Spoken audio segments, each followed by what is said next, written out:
அதுக்கு இதுதான் அர்த்தம் அதுதான் அர்த்தம்னு விளக்கம் வேற சொல்லுவாங்க. இப்படி பலர் பல அர்த்தம் சொல்லுவாங்க.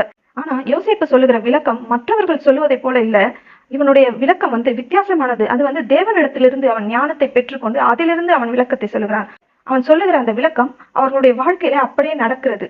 யோசேப்பு அடுத்து என்ன சொல்றான்னு வாசிப்போம். 14, 15 ஆகிய வசனங்கள். இதுதான் அதன் அர்த்தம் என்று சொன்னதுமன்றி, நீ வாழ்வடைந்திருக்கும் போது என்னை நினைத்து என் மேல் தயவு வைத்து என் காரியத்தை பார்வோனுக்கு அறிவித்து இந்த இடத்திலிருந்து என்னை விடுதலையாக்க வேண்டும். நான் எபிரேயருடைய தேசத்திலிருந்து களவாய் கொண்டு வரப்பட்டேன். என்னை இந்த காவல் கிடங்கில் வைக்கும் படிக்கும் நான் இவ்விடத்தில் ஒன்றும் செய்யவில்லை என்றும் சொன்னான். யோசேப்பு சொப்பனத்துக்கு அர்த்தம் சொல்றான். அர்த்தம் சொல்லி முடிஞ்சதும் யோசேப்புக்கு என்ன தோணுது? ஆஹா, இவன் தான் விடுதலையாக போறானே, இவன் பார்வோன் இடத்தில் வேலை செய்கிறவனாய் மறுபடியும் அவன் வேலையில போய் சேர போறானே, பார்வோனுக்கு திராட்சை ரசம் கொடுக்கிறவனாய் இருக்கிறானே, அடிக்கடி பார்வோனை பக்கத்திலேயே பார்ப்பான்.